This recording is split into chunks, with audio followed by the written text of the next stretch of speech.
Ce soir, nous ouvrons une conversation essentielle, trop souvent mise de côté, la santé cognitive. Mon nom est Marjolaine Grenier et j'aurai la chance d'animer cette belle discussion avec une femme, disons, qui est un peu une découverte pour nous cette année au Spa Eastman. Marquée par le parcours de ses deux parents atteints de l'Alzheimer, Patricia Spans a choisi de transformer son héritage en un chemin de recherche, de prévention, mais surtout d'espoir. Elle est coach mémoire et longévité. Elle est également certifiée par le protocole Bredesen. Elle est reconnue pour son approche à la fois scientifique, humain et holistique. Elle accompagne depuis plusieurs années des centaines de personnes à préserver leur mémoire et à améliorer leur qualité de vie. Elle animera sous peu la nouvelle retraite Ma mémoire entre mes mains au Spa Eastman. Et ce soir, inspirée de la recherche, des protocoles innovants, eh bien, elle nous partage ce dont on ne parle pas assez et qui pourrait changer notre rapport à la mémoire. Patricia, bonsoir. Merci d'être avec nous ce soir. Merci Marjolaine pour cette belle introduction et aussi ce grand plaisir là, de travailler avec le spa dans le cadre de la mémoire. On avait beaucoup d'attentes crochues. On était... Oui, vraiment. Oui. Patricia, j'ai envie de sauter dans le vif du sujet tout de suite. Selon toi, c'est quoi qu'on ne dit pas assez ou parfois pas du tout au sujet de la mémoire, de la perte cognitive? On ne dit pas assez souvent qu'il y a de l'espoir. On reste toujours dans « il n'y a rien à faire » et en réalité, la science a tellement évolué et il y a plein de choses à faire. Au contraire, il y a tellement de choses à faire que c'est de faire un choix, le défi. Il y a beaucoup de choses à faire parce que, en fait, on entend parfois que la perte cognitive, le déclin cognitif ou la perte de mémoire, c'est inévitable avec l'âge. Moi, Ouais. parfois, on entend souvent la phrase, c'est normal, je vieillis. Mais est-ce que c'est vraiment le cas? Oui, puis les gens vont dire: «Ben, je vais prendre un café avec mes amis», puis tout le monde, c'est pareil, on est tous pareils. En réalité, notre cerveau, il est fait pour nous soutenir jusqu'à la fin. Si on regarde, par exemple, dans des endroits où il y a des grands centenaires, non seulement ils vivent plus longtemps, mais en plus, il y a très, très peu de pertes, de mémoire. Donc notre cerveau est supposé nous soutenir et c'est plutôt notre mode de vie qui a évolué dans les dernières décennies et qui n'est pas nécessairement optimal, là, pour soutenir notre cerveau. Notre mode de vie qui a évolué, y a-t-il des choses en particulier qu'aujourd'hui la recherche démontre qui peut-être nuit à notre mémoire? Ben oui, il y a une multitude de choses qui peuvent être soit des plus ou des moins. Donc, des choses qu'on faisait avant qui nous aidaient, qu'on fait moins. Exemple, mon cellulaire, le téléphone intelligent. Le téléphone est intelligent, mais ça ne nous aide pas, nous, à Ouais. garder. Hein? Ça, c'est un exemple. Et il y en a plusieurs. Il y a l'éclairage, la lumière, le fait qu'on est beaucoup à l'intérieur, beaucoup moins à l'extérieur que les anciennes générations. Donc, il y a des choses qu'on faisait avant qu'on fait beaucoup moins, sauf quand on va au Spaceman. Et il y a des choses qu'on fait, entre autres, manger du sucre, manger des aliments ultra transformés. On est exposé à des microplastiques partout, à des toxines, de la pollution, et ça fait toujours qu'empirer. Puis tout ça, à un moment donné, ça s'accumule. C'est pas un seul élément qui fait la différence, mais quand je les accumule bout en bout en bout, d'un côté ou l'autre, ça peut faire un grand plus ou un grand moins là, sur notre mémoire. Je t'entends parler de la lumière, je t'entends parler du sucre. On parle très peu de génétique. Ah, c'est une excellente question. Et c'est une question, pour ceux qui ne connaissent pas mon histoire, en fait, moi, mes deux parents sont décédés de la maladie d'Alzheimer, puis c'est comme ça que j'ai vu à travers cette longue processus-là, le déclin aller étape par étape, puis j'ai compris l'importance, hein, fait que notre cerveau joue dans toutes les actions de notre quotidien. Et je me suis posé la question sur la génétique, évidemment, hein, parce que c'est inévitable. Puis, je suis partie au début plus d'une peur, de dire, ça, c'est mon chemin, c'est inévitable, ma génétique. Ceci étant dit, je n'ai jamais fait de test génétique, juste pour clarifier. Mais bon, c'est sûr que la question, je me la posais. Puis, quand je cherchais un peu plus mes mots qu'avant, ou je me sentais un peu moins concentrée, ou par exemple, dans une discussion comme aujourd'hui, où je perdais un peu la fluidité, je me disais, bon, ça va arriver, j'espère juste que ça va arriver le plus tard que possible. Mais ce qu'on sait aujourd'hui, c'est qu'il y a plus ou moins 50 facteurs, puis la science continue à évoluer, mais tu sais, l'ordre de grandeur, 50 facteurs qui peuvent être un plus ou un moins par rapport à la mémoire. La génétique en est un, mais ça n'est juste un. Puis, c'est comment on compose avec ces génétiques-là.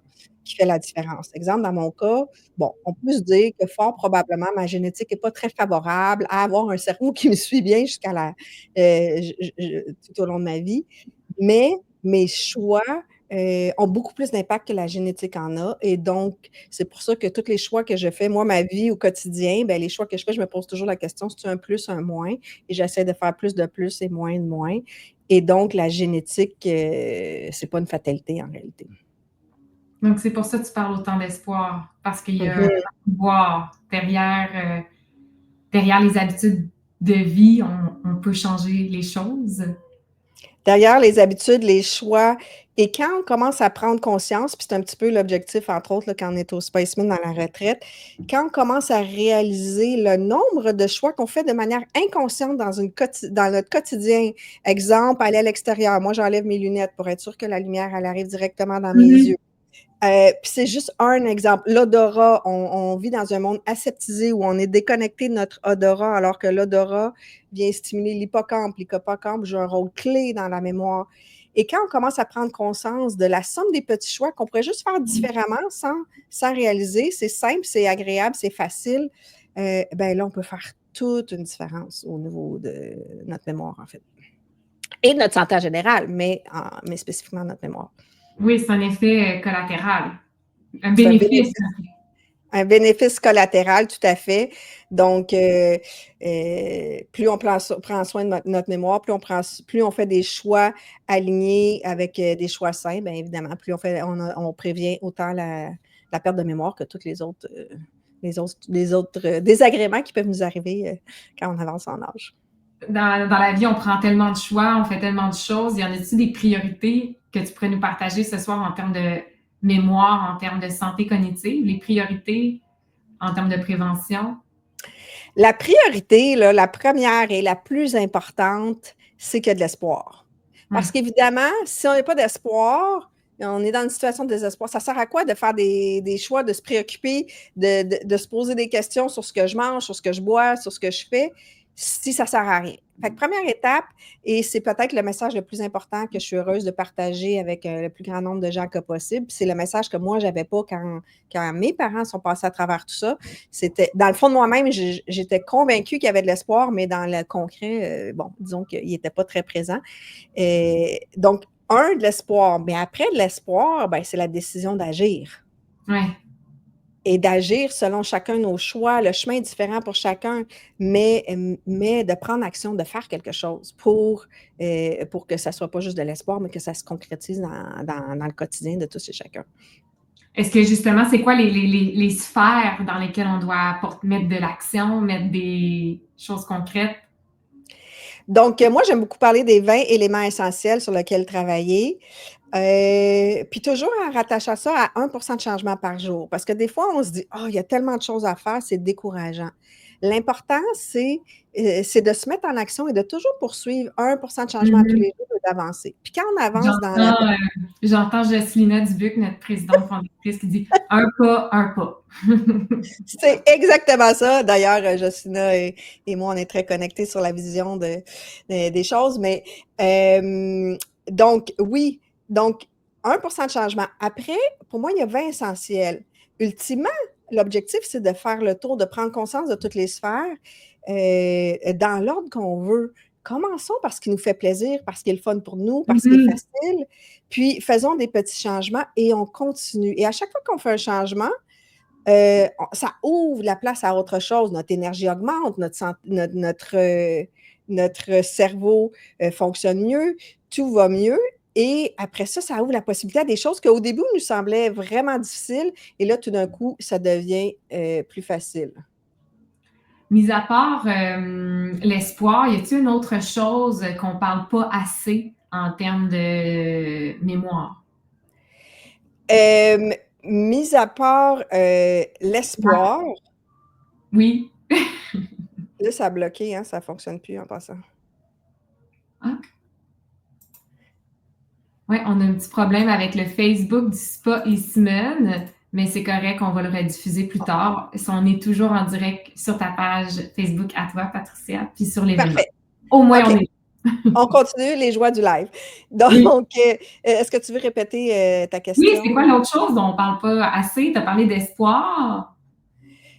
Ben, pour moi, l'espoir, c'est vraiment le numéro 1, mais le numéro tu sais, c'est le plus important parce qu'on entend toujours qu'il n'y a rien à faire. Mais à partir de là, c'est que nos actions à nous, on a un pouvoir extraordinaire sur notre futur. D'ailleurs, au niveau longévité, puis quand j'inclus santé, mémoire, longévité, pour moi, ça va tous, tu sais, c'est la même grande famille. Je lisais récemment un chercheur qui disait ce qui prédit le mieux notre longévité, c'est pas n'importe quel test ou quoi que ce soit, c'est si on analyse nos choix, ce que l'on fait dans notre quotidien, et ça prédit le mieux notre longévité, comment on va avancer en âge, dans quelle forme on va être, notre santé, comment on va se sentir. Donc, ce qu'on ne dit pas assez, c'est le pouvoir qu'on a.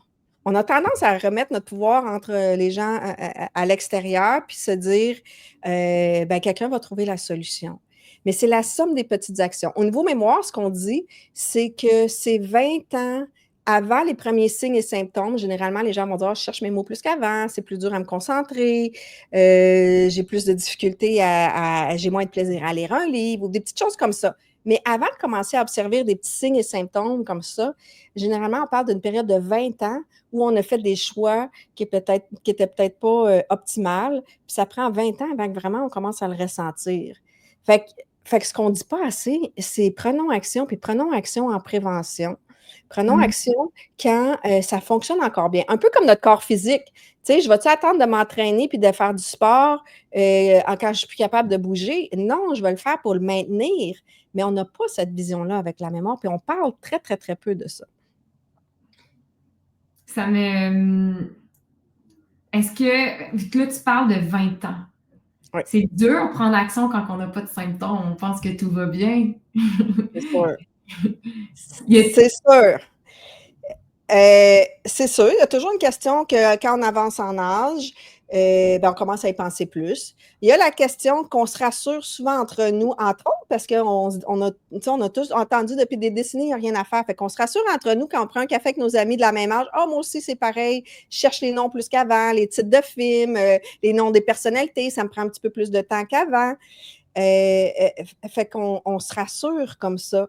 Mais si on réalise les petits signes et symptômes, les gens qui viennent vers moi vont dire, ça fait un petit bout qu'on aurait dû s'en rendre compte, mais on n'a pas réalisé parce que personne ne nous a parlé de ça.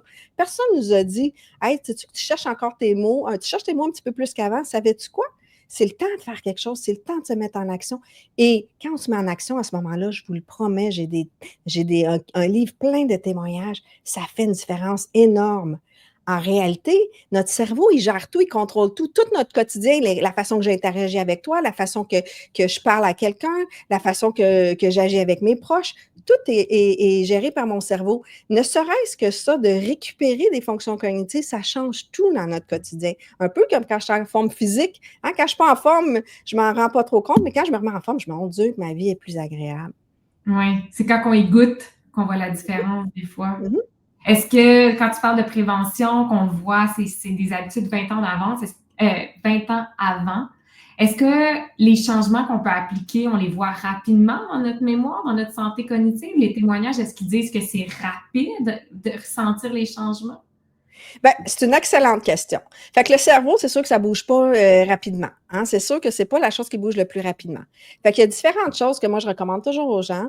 Premièrement, c'est de se connecter à notre niveau d'énergie. Parce que notre niveau d'énergie est le reflet de nos habitudes. Et notre niveau d'énergie, il bouge rapidement. Hein, si je fais des changements, moi, je le vois tout de suite, je mange du sucre, tout de suite, la journée même, je me sens plus fatiguée. Ou je coupe le sucre, tout de suite, mon énergie, elle remonte. Ou, tu sais, en dedans de quelques heures, voire quelques jours, je vais le sentir. Pareil, si on commence à faire de l'exercice physique, on va le sentir. Peut-être la première journée, on va être plus à terre, mais rapidement, on va sentir notre énergie bouger.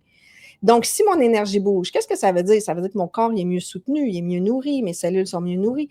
Donc, ça veut dire que mes choix sont plus alignés avec ce que mon corps a besoin. Puis le cerveau, là, on a comme oublié, mais il fait partie de notre corps. Là. C'est un organe du corps. Donc, si j'ai plus d'énergie, ça veut dire que mes choix sont plus alignés. Donc, moi, je demande toujours aux gens d'observer ça. Puis petit à petit, puis là, la mémoire, ça va peut-être. Généralement, on parle en moyenne 6 mois avant que ça bouge. Fait que oui, c'est long, Il y a des gens que c'est beaucoup plus rapide, ça dépend. Mais en moyenne, on parle de 6 mois. Mais si on se connecte à comment je me sens, comment mon quotidien s'améliore, est-ce que je dors mieux entre-temps, etc., ça devient facile. Puis après ça, ben, le bénéfice collatéral, c'est qu'à un moment donné, ben là, oups, ma mémoire va mieux. Ceci étant dit, ça peut être beaucoup plus rapide, mais c'est ça.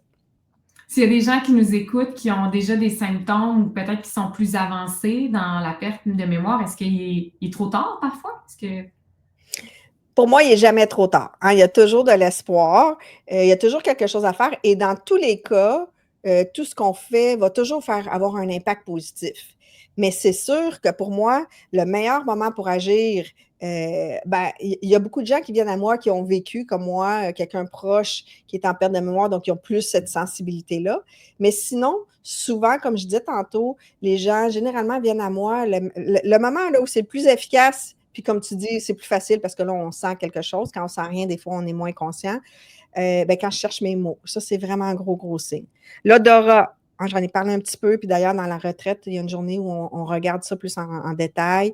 La perte d'odorat, aux États-Unis, il y a des chercheurs en ce moment qui proposaient qu'on évalue l'odorat des gens pour pouvoir prévenir un peu plus tôt, pour pouvoir voir venir des pertes de mémoire un petit peu plus rapidement.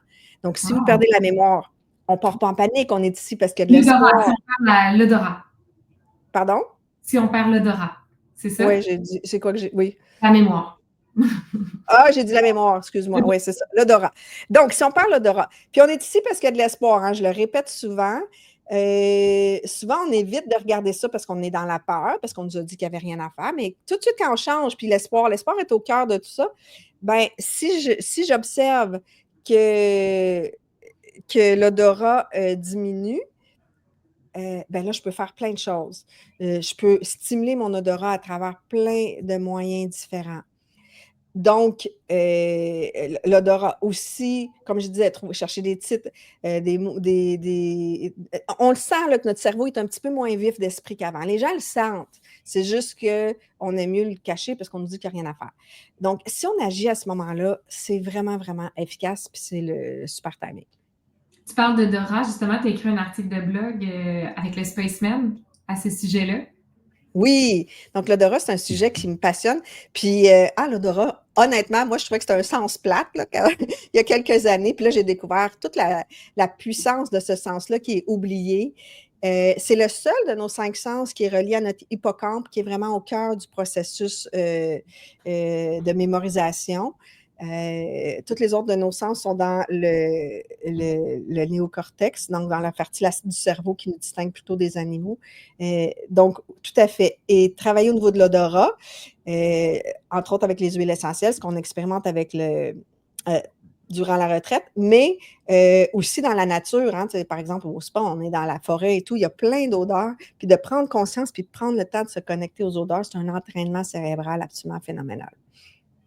Intéressant. Donc, demain matin, prenez le temps de sentir votre tisane, votre café, peut-être à l'extérieur, les odeurs. Parfois, ça nous fait voyager dans le passé, mais j'ignorais la notion que c'était aussi un indice sur peut-être notre santé cognitive. Oui, oui. Puis là, justement, vous le savez, il y a de l'espoir. Fait que quand on a des indices, ça nous dit, ça fait juste nous motiver à agir. Justement, tu parles de motivation. Je crois que c'était une de tes motivations à toi aussi de créer la retraite, de trouver une façon de partager le savoir, mais de faire expérimenter les gens à travers la retraite. Peux-tu nous parler un petit peu plus de qu'est-ce que tu offres comme expérience en octobre, février et juin prochain?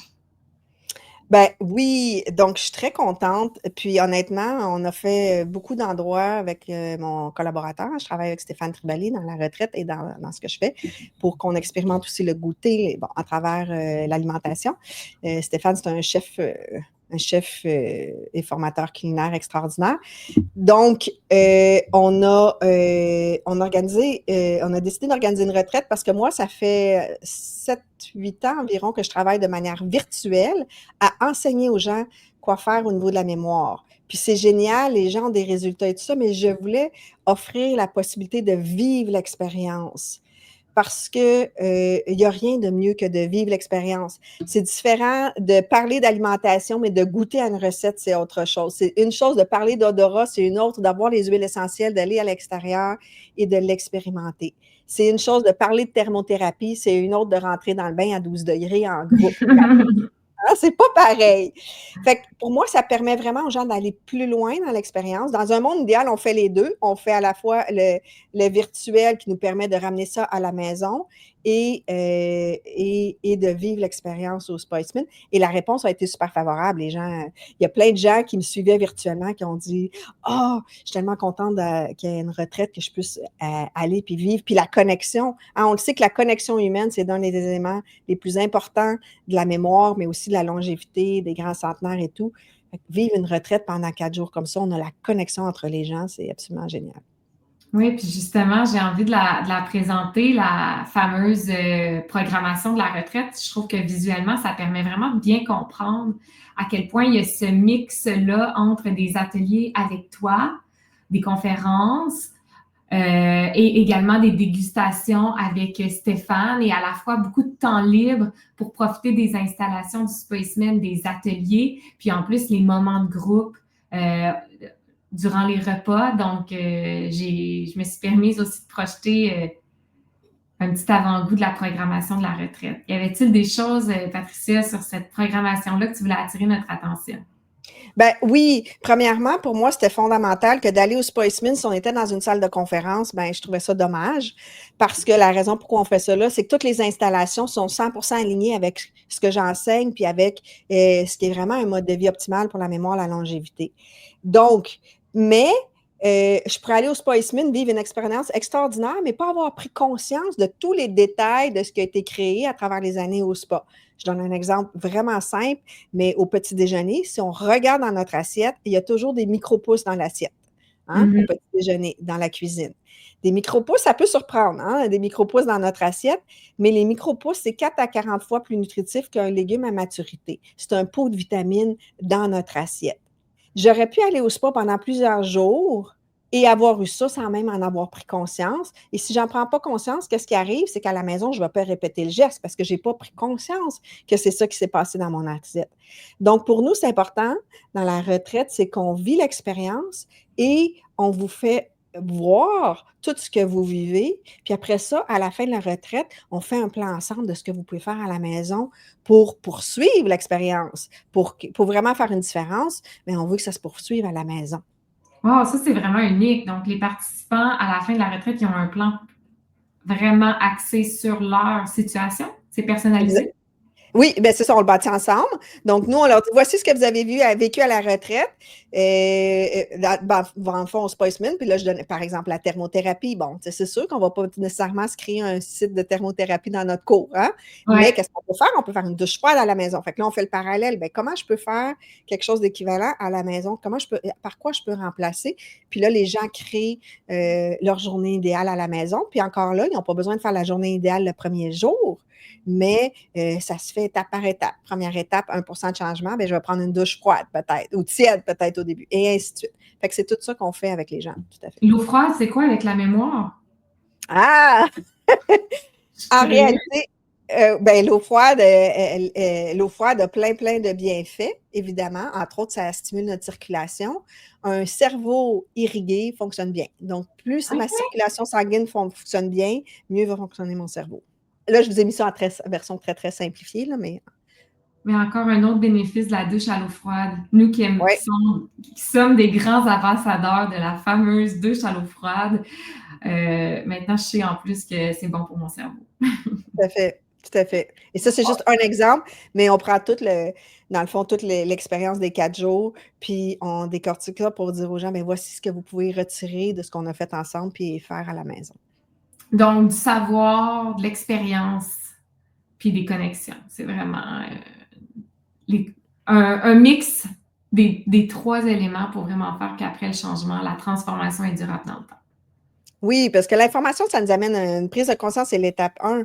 Mais la réalité, là, c'est que mon cerveau et ma longévité, c'est les actions que je vais prendre qui vont faire la différence. On se fait souvent demander quel est le prix pour une expérience comme ça parce que ça change une vie. Ça peut changer qualité de vie de façon très profonde. Donc, la retraite avec Patricia, elle débute à partir de 425 en occupation double par personne par nuit. Puis, on voulait vraiment clarifier parce qu'il y a beaucoup de personnes qui te suivent, Patricia, mais également même des gens qui nous suivent au Spaceman. On veut vraiment préciser que chacune de nos retraites thématiques et la tienne vont toujours inclure toutes en fait. On est tout inclus. Alors, les conférences, donc tout ce qui est privé avec toi et Stéphane, les ateliers culinaires, les ateliers plus expérientiels, les conférences, c'est tout inclus dans le forfait. L'hébergement, en plus, vous, ça se donne dans les magnifiques pavillons Oasis. Donc, sincèrement, si vous réservez, je vous conseille de choisir une chambre Aube, Zénith ou Crépuscule, qui sont nos chambres dans la zone Oasis. Très moderne, tout récemment rénové et construite. On a les repas, on a parlé si bien de la cuisine tonique, mais de tout l'aspect et aussi l'importance de l'alimentation dans la mémoire. Donc, 3 tables d'hôtes par jour. L'expérience thermale, donc vous allez pouvoir, avant de vous initier peut-être à la douche froide, essayer le cycle de thermothérapie avec les saunas, les bains froids. D'autres activités qui sont offertes également de façon additionnelle. Puis tous les autres bonus du Spaceman, c'est-à-dire le site en nature, si vous voulez vous prendre des soins. C'est de vraiment mettre à profit le côté expérientiel de tout le savoir que Patricia met à votre disposition. Oui, tu sais, c'est aujourd'hui qu'on construit notre demain. Puis le meilleur moment, c'est toujours maintenant de faire une différence. Puis nous, on parle toujours de créer 20 ans de vie qualité. Parce que la science est claire, on peut créer 20 ans et plus même de qualité en regardant les choix qu'on fait, puis en faisant juste des petits changements, une étape à la fois, pour aller vers un futur super agréable où on profite de chaque instant. Merci, Patricia. Merci, Marjolaine. J'espère que les gens qui nous ont écoutés ont retenu le message. La chose qu'on ne dit pas assez souvent clairement en t'écoutant, c'est l'espoir. L'espoir, tout à fait. L'espoir, c'est la prévention, de commencer plus tôt que trop tard. Moi, c'est ça que je retiens. Puis, il y a l'autre côté de se dire qu'il n'est jamais trop tard. Fait que, d'être à l'écoute. Tout à fait. Hey, j'ai une dame, juste en terminant, une dame de 89 ans qui a suivi le programme avec moi. Puis elle m'a dit « Oh, Patricia, c'est la meilleure chose que j'ai faite à 89 ans parce que là, je vois mon futur super joyeux. » Je trouvais ça tellement cute. Ah, c'est fou, hein? Des fois, c'est tellement pas une question d'âge. Comme tu dis, on a peut-être parfois tendance même à dédramatiser de par on se compare, on se console, mais peut-être qu'il y a... mais en fait, pas peut-être, il y a un autre chemin, une façon de transformer l'héritage, comme tu l'as bien fait avec tes parents, en un chemin plus de prévention et d'espoir. Je te remercie, Patricia, d'avoir été avec nous ce soir. Ça va être un plaisir de te voir en octobre prochain, la flambée des couleurs, ma saison préférée au Spaceman, en février ensuite et en juin aussi. Et puis, en plus, tu es parfois au calendrier d'activités comme conférencière. Donc, c'est vraiment un bonheur de collaborer avec toi. Et j'espère que toutes les personnes qui étaient à l'écoute, vont peut-être se joindre à nous et on va peut-être se croiser au Spaceman pour la retraite, ma mémoire entre mes mains. Bonsoir tout le monde. Merci tout le monde.